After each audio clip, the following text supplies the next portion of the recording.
The plan was to use our defense investments to re-empower our industrial base. And that's why we came up with our defense industrial strategy, our first defense industrial strategy since the Second World War, and our biggest industrial policy ever, with a budget of $500 billion.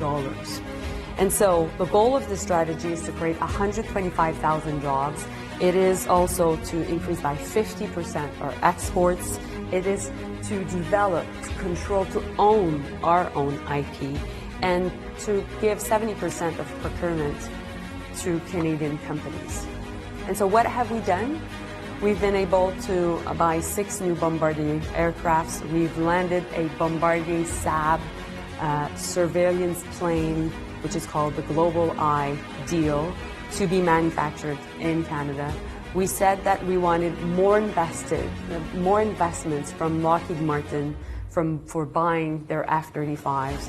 We also launched a conversation about building fighter jets in Canada through an potential investment by SAB in Gripens.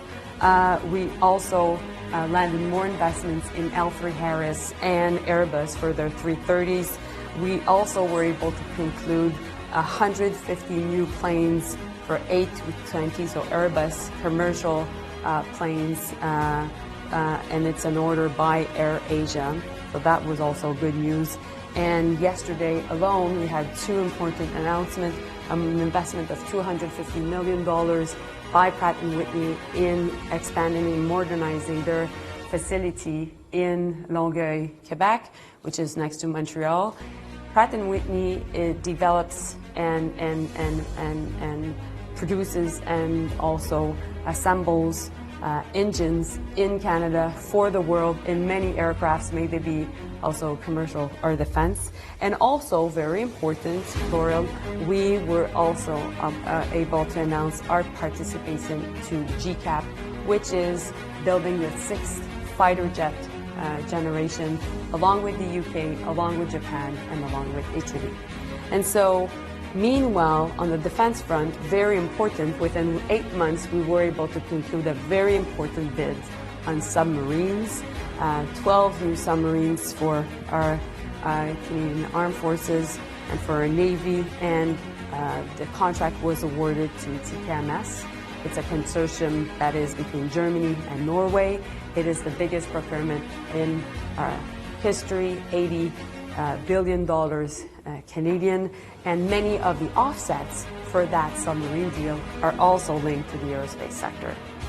We did that, everything that I've just described you, within a year. And so it shows that it's more than words. We're actually in action mode. We've entered an era of geo-industrialization, where doing business together is no longer through only private markets. It is also very much through government decisions, where decisions are linked to geopolitical choices. And it is about reinforcing each other as countries, as nations, but also as private sector to private sector. And so Canada will lead this era with values of integrity, of trust, and about respect. And so my message to you all is, let's work together and let's build shared prosperity through industrial policy. 12 submarines, a 6th-generation fighter jet program shared with the UK, Japan, and Italy, 6 new Bombardier aircraft, an $80 billion contract, the single biggest procurement in Canadian history, and all of it, by her own account, landed within 8 months. That's not a minister describing a 5-year plan. That's a minister reading off a receipt for work already done. And then she says the line that reframes everything: industrial policy is the new geopolitics.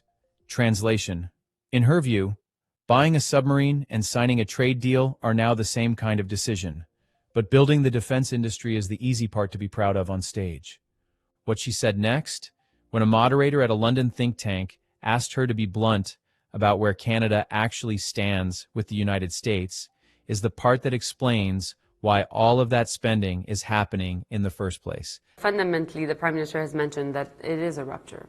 The U.S. has taken its own decision, which we need to respect, which is about being America first, which is about being able to attract more manufacturing and reshoring, and at the same time being able... Which Canada is doing as well in some ways. In some ways. And at the same time, when it comes to the USMCA, the revision started July 1st. We knew that that was the deadline.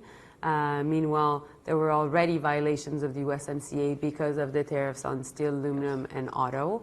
And now with this series of new tariffs, the Prime Minister will engage with President Trump, and we are giving ourselves the time to see what can be done. And as he said, all options are on the table. And my job in the context of these negotiations, these talks, is to provide all the information, all the analysis of all the sectors that are impacted, and also so to the negotiation team to engage with a variety of different U.S. influencers and decision makers. I was in Boston last week, meeting much more with the Democrats, but also I'll be heading to many different cities, Chicago, going to Texas, Florida in the next few weeks. So, and understanding also what's the position of different lawmakers within states, but also at the federal level. That for us is extremely important. And meanwhile, what we will value, of course, is predictability and being able to address the uncertainty, because what is affecting different investment decisions right now is the fact that the rules are always changing. That's true for Canada, but that's true for the world. That's true for the U.S. And so that's why where we think we can find a lot of predictability and certainty is working with our other allies and working and engaging with the UK. And that's why I'm here, engaging with Europe, going and signing trade deals around the world. We are now at 52 free trade agreements signed by Canada, being able also just to diversify our markets. But now that that is signed, it is really making sure that our Canadian companies are working to go into these markets, to work with the Europeans even more, to integrate even them more with them, with the UK, with Asia. That's what we need to do. And meanwhile, on foreign direct investment, we need to be able to attract investment. The Prime Minister is holding an investor summit on September 14 and 15, and our goal is really to attract a lot of these investments. So our entire plan is about building Canada strong. And we think that we can have even more control on our economy, our own destiny, to protect jobs, but also to create jobs by unlocking the possibilities of our different industries. We've passed a major project bill to have one environmental evaluation, one permit. We're a federation, we have a tendency to have different layers and to go faster. We've been able to designate the different major projects which needs to be in the national interest, from developing and expanding our ports, Vancouver, Montreal, to opening new mining projects, lithium, graphite, to also more LNG, oil and gas, and at the same time, clean energy. We've been also able to invest even more in our Arctic by designated a highway that is so fundamentally important for the North that has been discussed for years but has not been built in 60 years, connecting the prairies also to the Arctic Ocean. So these are examples where we think that not only will we put people at work, but we can attract a lot of foreign capital. And that's why we are confident that we're able, actually to bring Canadians along.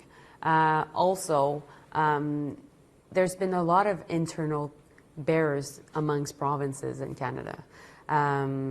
And that is what is going on with the U.S. is creating an impetus for them to collaborate and open their market. Yesterday, again, we were able, the provinces agreed that there would be no trade barriers amongst them on alcohol, which has been the case for nearly 150 years.